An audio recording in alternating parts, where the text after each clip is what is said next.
Saudara-saudari, marilah kita mendengarkan renungan dengan judul Para Murid Minta Penjelasan,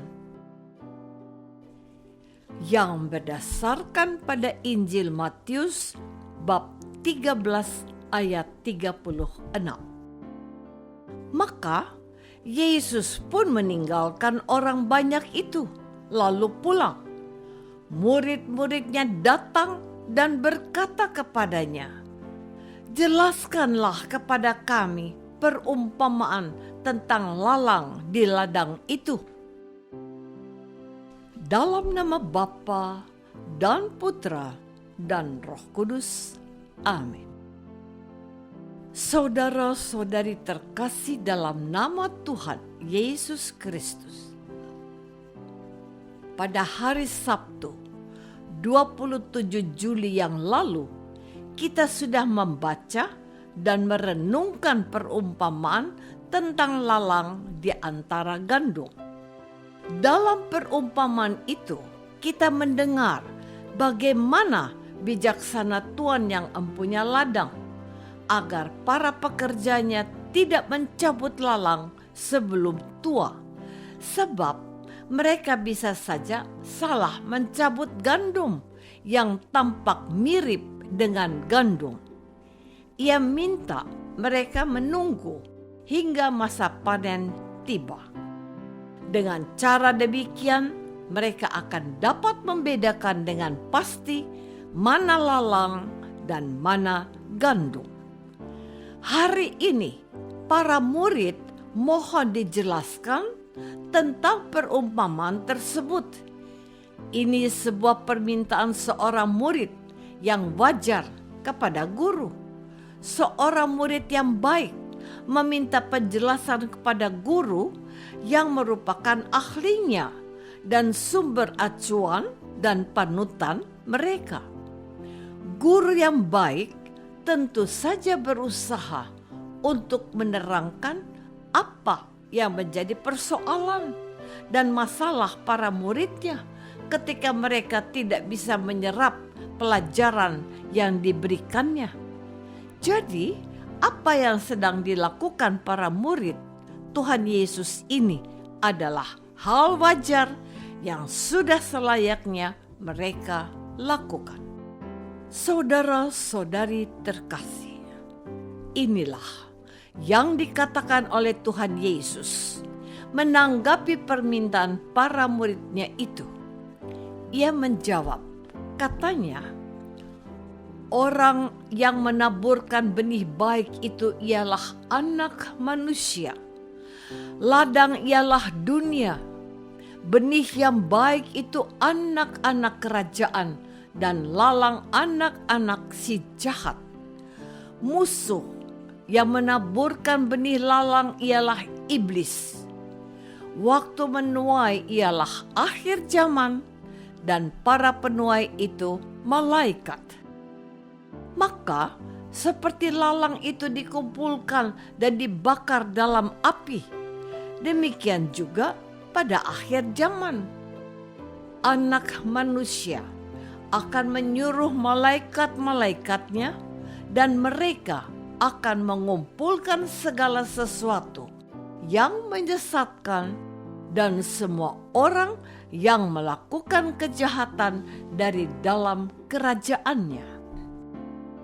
Semuanya akan dicampakkan ke dalam dapur api. Di sanalah akan terdapat ratapan dan kertakan gigi. Pada waktu itulah orang-orang benar akan bercahaya seperti matahari dalam kerajaan Bapa mereka. Siapa bertelinga, hendaklah mendengarkan." Setelah menjelaskan hal itu, para murid tidak bertanya lagi. Rupanya mereka mengerti maksud Yesus. Itulah katekese yang dilakukan oleh gereja perdana agar orang percaya kepada Yesus. Saudara-saudari terkasih, inilah kenyataan yang ada di lingkungan umat perdana. Mereka mendengar firman Tuhan Yesus, tetapi belum dapat menangkapnya dengan sempurna. Mereka membutuhkan penjelasan. Pada masa sekarang ini, kita dapat mendengar kesulitan yang dihadapi oleh umat beriman. Diharapkan dalam setiap keluarga Kristiani dipunyai Alkitab, supaya mereka mau membaca dan merenungkannya. Itulah sebabnya mengapa pada peristiwa diresmikannya perkawinan Katolik sebagai sakramen, gereja dan imam memberikan kepada kedua mempelai antara lain Alkitab dan rosario untuk dibawa pulang.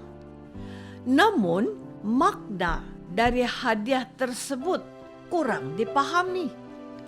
Kitab suci atau Alkitab itu memang dibawa pulang, tapi berapa banyak orang yang membacanya sesudah itu? Seorang imam dalam khotbahnya ketika melepas jenazah orang Katolik berkata, "Saudara yang meninggal ini telah dibaptis dalam nama Tuhan. Ia akan dibangkitkan bersama Kristus. Kepadanya kita ikut sertakan rosario dan Alkitab. Tetapi apakah semasa hidupnya dia telah membaca firman Tuhan dan menggunakan rosario sebagai bagian hidup imannya dan mendoakannya?" Ada juga yang saya ketahui, orang Katolik merasa bahwa membaca Alkitab itu sebagai beban. Bukunya tebal dan seringkali kami tidak mengerti juga apa yang sudah kami baca. Pertanyaannya, apakah usahamu untuk mengatasi masalahmu itu?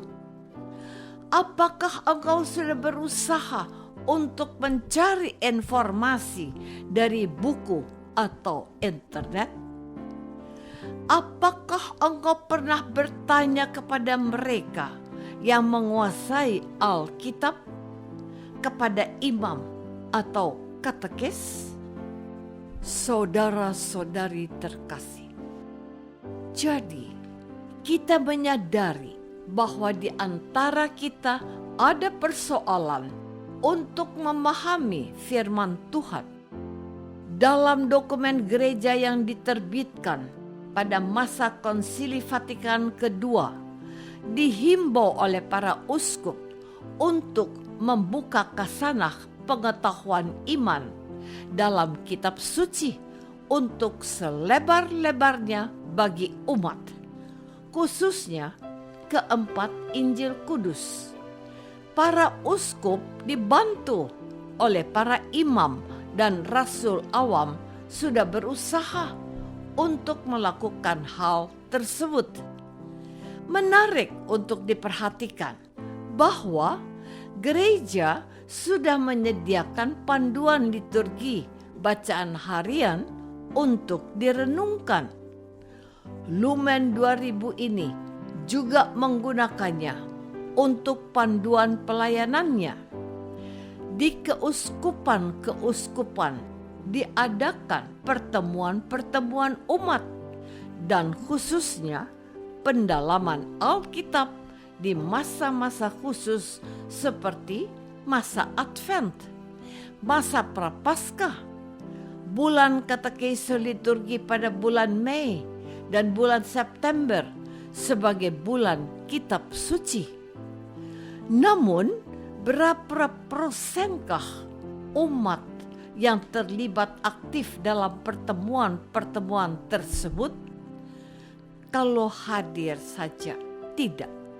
Bagaimana bisa ditambahkan pengetahuan imannya? Kalau membaca Alkitab saja tidak. Bagaimana bisa memahami? inilah saatnya kita untuk mawas diri dan mau berusaha mengenali maksud firman Allah.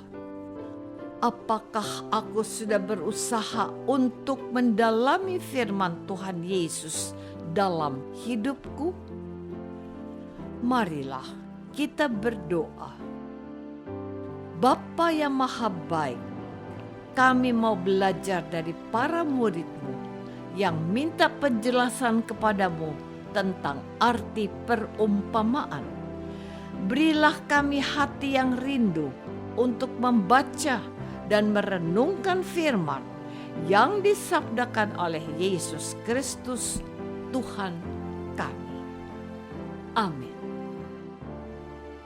Semoga kita semua selalu dinaungi dan dibimbing oleh berkat Allah yang Maha Kuasa. Dalam nama Bapa dan Putra dan Roh Kudus. Amin.